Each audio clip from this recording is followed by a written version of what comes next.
Mom, we need to talk about the house. Donald's voice held that familiar tone of barely contained impatience, the same one he'd used as a teenager asking for money. Only now, at 32, he wasn't asking. I set the mug down. Good morning to you too, Donald. Don't start with me. Lisa and I have been discussing your situation, and frankly, it's not sustainable. This house is too big for you. The mortgage payments? There is no mortgage, I said flatly. Russell had paid it off 5 years ago, a detail I'd never mentioned. They'd assumed, and I'd let them. A pause. Then a sharp, dismissive laugh. The same one he'd inherited from his father, though Russell had used it with affection. Donald wielded it like a weapon. Mom, please. Dad's pension barely covers your medications. We all know the financial strain you're under. I walked to the window, looking out at the garden Russell and I had tended for 23 years. The roses needed pruning. Tasks that once brought joy now stood as monuments to my loss. Your concern is touching, I said, my reflection catching in the glass. 63 years of living were etched into features that still surprised me. Don't be dramatic. Darlene agrees with me. We think you should consider moving in with one of us. Nein, ganz easy. Darlene agreed. My daughter hadn't called since the funeral. When exactly did Darlene share this opinion? Another pause. I could almost picture Donald running a hand through his thinning hair. We had dinner last night, as a family, to discuss your options. Your options. Not our mother's future, or how we can help Mom. My options, as if I were a problem to be solved. I see, I said, staring at the untouched casseroles in the refrigerator. And these options include selling my home. It makes financial sense. You could help Lisa and me with our down payment. We've been looking at that colonial on Maple Street. And Darlene could use assistance with Kathleen's college fund. It's a win-win. No, for me, fax. I closed the refrigerator door with more force than necessary. A win-win situation. Mom, you know I didn't mean it like that. But he had. Donald had always been transparent in his selfishness. It was almost refreshing, compared to Darlene's subtle manipulations. What did you tell your sister about my finances? I asked. Just the truth. That Dad's pension isn't enough, that the house is too much for you, that you're probably struggling more than you're letting on. The truth, as if he knew anything about our actual circumstances. As if any of them had bothered to ask about the investments we'd made, or the modest inheritance from Russell's mother that we'd quietly saved. I thought of the folder in Russell's desk, the one with bank statements, investment portfolios, and the deed to a small villa in Marbella he'd purchased as a surprise for our retirement. A place where we can watch sunsets and drink wine without anyone asking us for anything, he'd said, showing me the photos just 6 months before his heart attack. I'll think about it, I said finally. Mom, we're not asking you to think about it. We're telling you what needs to happen. Lisa found a buyer already. Her cousin Gregory is in real estate. He's got a client who's very interested. Cash offer. Quick closing. Start packing. Now. My hand tightened on the phone. You found a buyer for my house? We're trying to help you, Mom. The sooner you accept this is the best solution for everyone. The easier this transition will be. Transition. As if grief were a business merger. And where exactly am I supposed to live during this transition? Well, that's what we wanted to discuss. Darlene's got that finished basement. You'd have your own entrance, your own bathroom. It could work out perfectly. Darlene's basement. The same one that flooded every spring. The same basement where I'd been relegated during last year's Thanksgiving while the real adult ate upstairs. How generous of Darlene to offer. She's excited about it. Thinks it could be good for both of you. You could help with Kathleen when she's home from school. Maybe do some cooking. You know how Darlene struggles with meal planning.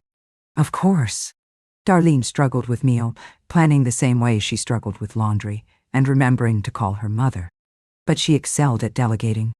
And Donald? I asked. What role do you play in this? Lisa and I will handle the house sale, obviously. The paperwork, the negotiations. We'll make sure you get a fair price. Men, Karen. Fair. Donald's definition of fairness had always been tilted in his favor. I need to think about this, I repeated. Mom, there's nothing to think about. Gregory's client is serious. They want to close within the month. A month. They were giving me a month to dismantle the life Russell and I had built. I said, I need to think about it. Fine, but don't take too long. Good opportunities don't wait around. The line went dead. I walked to Russell's study. The folder was still there. I pulled it out and spread the contents across the desk. Bank statements with balances that would make my children's eyes widen. Investment portfolios that had weathered market storms. The deed to the villa in Spain. Russell had been a quiet, methodical man. Let them think we're struggling, he'd said once, when Donald asked for yet another loan. It builds character. I'd thought he was being cruel. Now I saw it as wisdom. My phone buzzed. A text from Darlene. Mom, Donald told me about the house. I know this is hard, but it's really for the best. Kathleen's so excited about having Grandma closer. No names. Kathleen, Dot.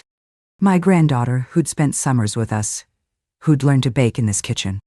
When was the last time she'd called? 2 months ago? 3? The silence stretched, heavy with realization. They'd already moved on. Russell's death had been an inconvenience, and I was simply another problem requiring their efficient solution. I closed the folder. Then I walked upstairs to my bedroom and pulled out a suitcase. It was time to start packing, but not the kind of packing Donald expected. The law office smelled of leather and old paper. I sat across from Connie West, the estate attorney Russell had chosen. Mrs. Lawson, she said, I have to say this is highly unusual. Your husband was very specific about these contingencies, but I never expected we'd need to implement them. Russell always said I underestimated people's capacity for selfishness, I replied, my voice steady. I'm beginning to think he was protecting me. Connie nodded. The revocable trust he established gives you complete control over all assets. The children were never named as beneficiaries. The house, the investments, the property in Spain. It all belongs entirely to you. And they don't know about the Spanish property. That information was to be shared only with you, and only after the initial 30-day period following his death. He seemed to anticipate they might pressure you. Pressure. Such a polite word. The house sale they've arranged, I said. Can it be stopped? You're the sole owner. No sale can proceed without your signature. Connie's smile was thin, but satisfied. Russell was very clear about protecting your autonomy. Something loosened in my chest. And the Spanish property? Fully paid, legally yours. The property management company sends monthly reports. The house is ready for occupancy whenever you choose. Whenever you choose. When was the last time someone had spoken to me about choice? Connie pulled out another folder. There's something else. He wrote this letter to be given to you exactly 1 month after his death. Today marks that date. The envelope was cream-colored, my name in Russell's careful script. My hands trembled as I opened it. My dearest Michelle, if you're reading this, it means I'm gone. I know our children, love them though we do, and I suspect they're already circling, convinced they know what's best for you. They don't. You are not a burden to be managed. You are an intelligent, capable woman. Don't let them convince you otherwise. The money and properties are yours. It's your choice. But make that choice based on what you want. I've watched you sacrifice your own dreams for decades. Now it's time to put yourself first. Go to Spain. Write that novel.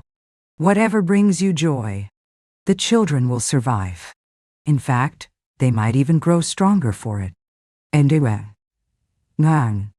With all my love, Russell. EPPS. The key to the Spanish house is in my desk drawer, behind the photo of us in Venice.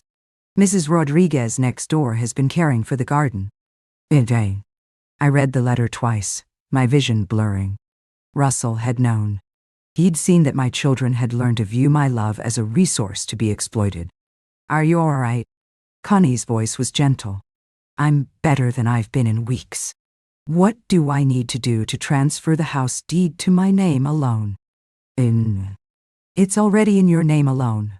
Russell removed the children from all property deeds 3 years ago, after Donald asked him to co-sign on that failed restaurant. The restaurant. At the time, I'd thought Russell was being harsh. Now I saw it as prescient. There's one more thing, Connie said, pulling out a smaller envelope. A bank card and PIN. It's connected to an account he called your Independence Fund. How much? $50,000. He told me it was for when Michelle finally decides to live for herself. I left the law office with a briefcase full of documents and a clarity I hadn't felt in months. My phone rang as I reached my car. Darlene. Mom, I'm so glad I caught you. I wanted to discuss the basement renovations.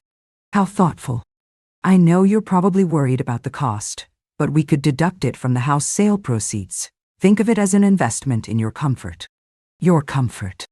Like I was an elderly pet being relocated. Darlene, when was the last time you called just to see how I was? A pause. What do you mean? I mean, a call where you didn't want something. Mom, that's not fair. I've been dealing with Kathleen's college expenses. Tell me about Kathleen's expenses. Tuition is $28,000 a year. Darlene, I've been sending Kathleen $500 every month since she started college. For 2 years, that's $12,000. Silence. Money you never mentioned when you discussed my supposed financial struggles. Mom, that money helps, but it doesn't cover everything. Have you told Kathleen I send that money? Another, longer pause. She doesn't know, does she? She thinks her college expenses are covered by your hard work and sacrifice. No. Mom, you're making this more complicated than it needs to be. Am I? Or am I finally seeing how simple it actually is? I hung up. My hands were shaking, but not from grief this time. From anger. Pure, clean anger. At home, I went to Russell's desk and found the key. My phone buzzed again. Donald. Gregory needs an answer by tomorrow. Don't mess this up for all of us. I deleted the message and opened my laptop. It took me 20 minutes to find the property management company's website and another 10 to compose an email to Mrs. Rodriguez. Hey, Mrs. Rodriguez. My name is Michelle Lawson, Russell's widow. I am planning to visit Spain very soon. I hit send before I could second-guess myself. Then I pulled out the suitcase and began to pack. But first, I opened Donald's childhood closet and started filling boxes with his old trophies. I was halfway through Darlene's room when my phone rang. An international number. Mrs. Lawson? This is Pilar Rodriguez. I just received your email. I am so sorry for your loss. Russell spoke of you often. Her English was accented but clear, her voice warm. Thank you, Mrs. Rodriguez. I'm thinking of coming to Spain quite soon. Oh, no trouble at all. The house is ready. Russell would be so happy to know you were coming. When were you thinking to arrive? I looked around Darlene's childhood bedroom at the boxes of memories I was packing for children who saw me as an obstacle. Next week, I said. I'd like to come next week. The moving truck arrived at 7 in the morning, just as Donald's car pulled into the driveway. I'd hired the movers to collect the carefully packed boxes from Donald and Darlene's old rooms. Mom, where do you want these boxes delivered? The lead mover asked. The first set goes to 247 Maple Street, I said, handing him Donald's address. The second to 892 Pine Avenue. Tell them these are gifts from Michelle Lawson. Memories they'll want to keep safe. Donald's sharp knock interrupted me. I opened the door wearing the red dress Russell had loved. Mom, what the hell is going on? Good morning, Donald. I'm having some things move. He pushed past me, his eyes scanning the boxes labeled with his name. These are my things. I thought you'd want them. Memories are precious, don't you think? His face flushed. Mom, we need to talk. Gregory's client is ready to make an offer. Necessity. Donald, sit down. He sat on the bottom step of the staircase. Where exactly did you tell Gregory's client the money from this sale would go? I asked.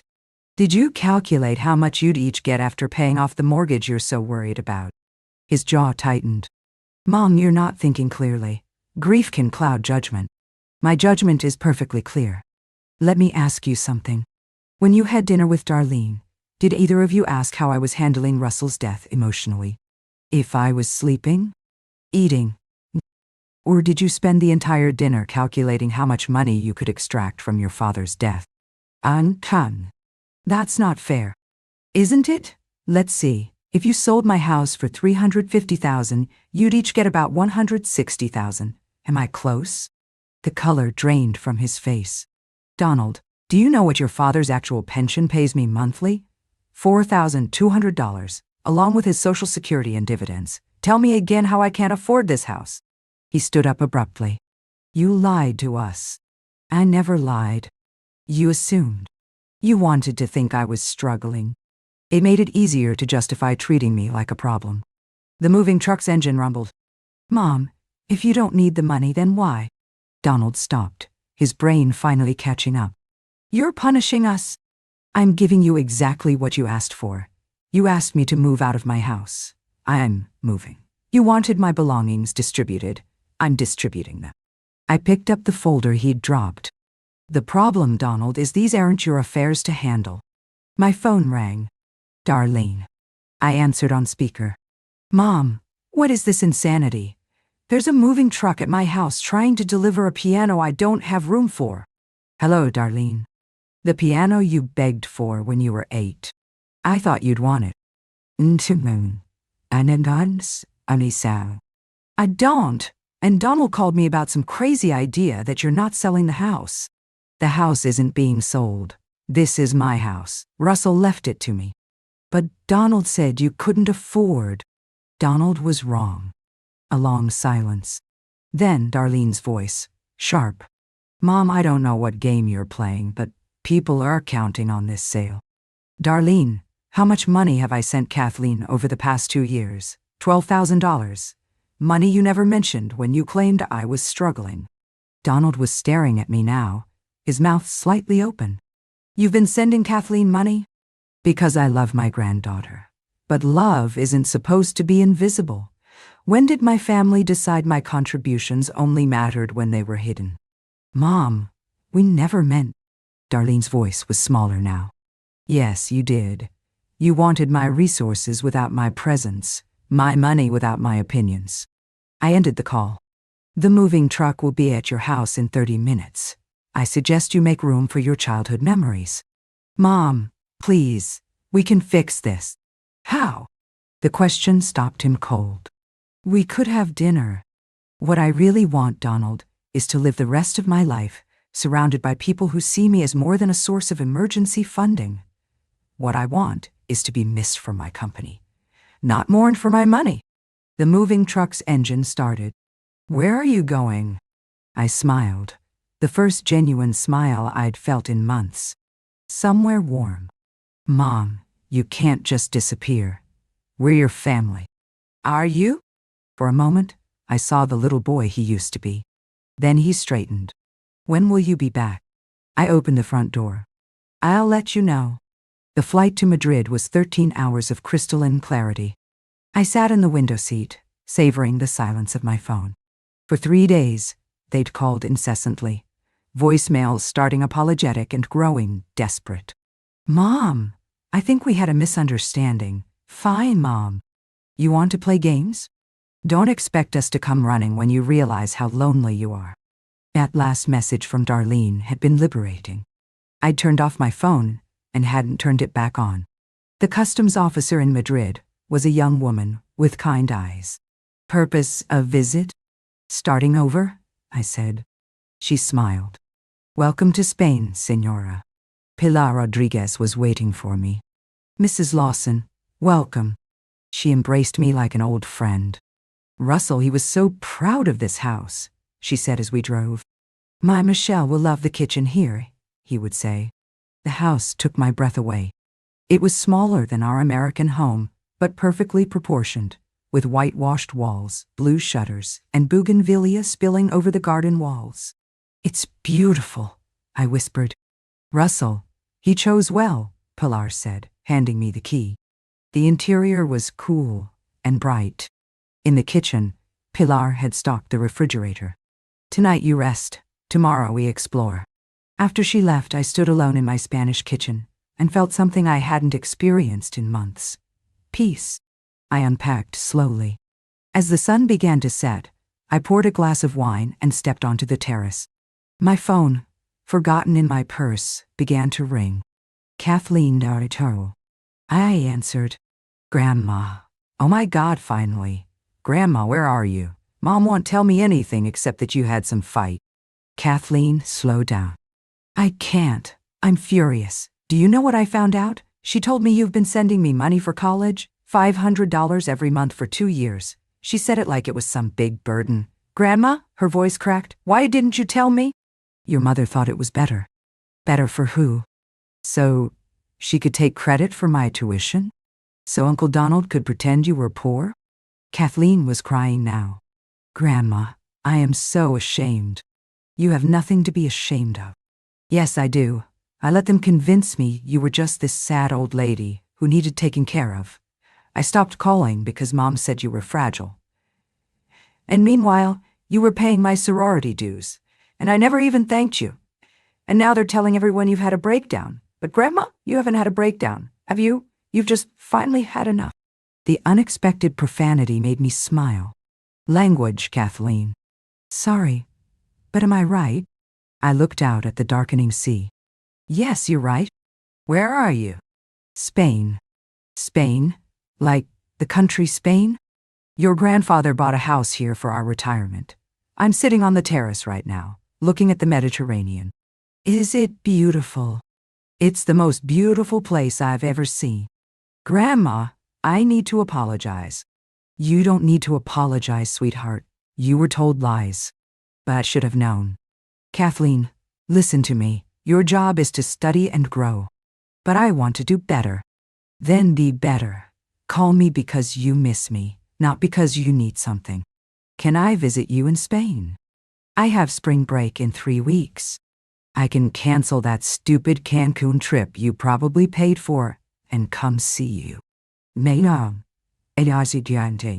What would your mother say? I don't care what my mother says. Grandma, I'm 20 years old, and I just realized I don't really know you at all.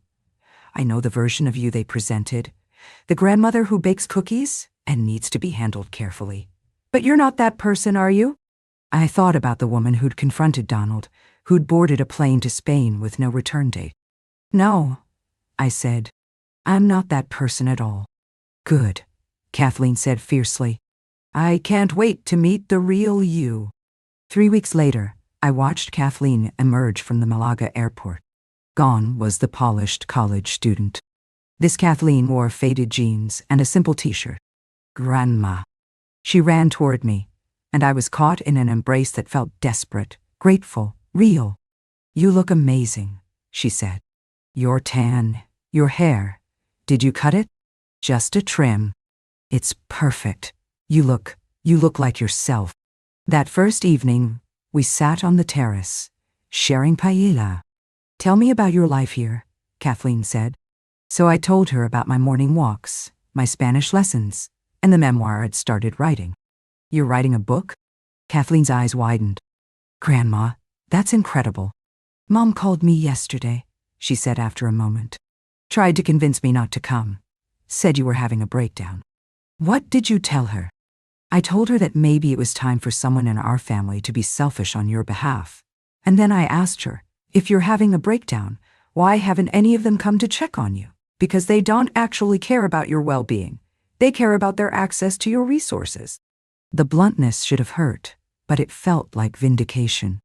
Kathleen, I said carefully, I don't expect you to choose sides. No. How? They chose sides when they decided to use me as a weapon against you. They lied to me. They convinced me you were this fragile old lady. But that was never about protecting you, was it? It was about controlling the narrative. Kathleen's hands clenched. Do you know what the worst part is? It almost worked. But you didn't. Only because you forced the truth out. We sat in comfortable silence. Finally, Kathleen spoke. Can I stay longer than a week? What about school? I talked to my professors. I can do independent study for the rest of the semester. I don't want to go back yet. I want to spend real time with you. And you want to know those things? I want to know everything. The next morning, Kathleen joined my daily walk. That afternoon, we drove to a hidden cove. Grandma, she asked, are you ever going back? The question I'd been avoiding. I don't know. Because I think you should stay. And I think you should let Mom and Uncle Donald figure out their own lives. And I think I should transfer to a university here. What? There are American programs in Madrid? I could finish my degree, become fluent in Spanish.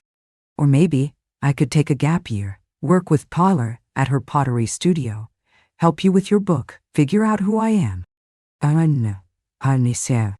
Kathleen, that's a huge decision. So was getting on a plane to Spain. So was cutting your hair and writing a book. Grandma, for my entire life, I've been making decisions based on what other people expected. But sitting here with you, I feel like I'm seeing clearly for the first time. What do you see? I see that you're probably the strongest person I know. And I see that I don't want to be the kind of person who abandons someone I love because it's convenient. I want to be the kind of person who shows up. Naden, Shante. Your mother will never forgive me if I let you derail your life. This isn't derailing my life. This is saving it. Kathleen grabbed my hands. Grandma, I was sleepwalking through college, but I'm awake now, and I want to spend my awakeness with someone who sees me as more than a project to be managed. That evening, we arranged for Kathleen's leave of absence. Then she made one last call to her mother. Mom, it's Kathleen. I'm extending my stay in Spain. I understand you're angry, but I'm 20 years old, and I get to decide how I spend my time. Actually, Mom, that's exactly what I'm doing. I'm choosing Grandma because she's the only person in our family who's ever treated me like I matter more than what I can provide. Man? No. Kathleen ended the call and turned off her phone. Any regrets? I asked. She smiled, Russell's smile, full of quiet determination. Just one. That it took me 20 years to figure out where I belonged. As we sat together on my Spanish terrace, watching the stars emerge, I realized my story of loss had become a story of finding. I'd lost the illusion of family that demanded my diminishment, but I'd found the reality of family that celebrated my strength. And for the first time since Russell's death, I wasn't just surviving. I was thriving.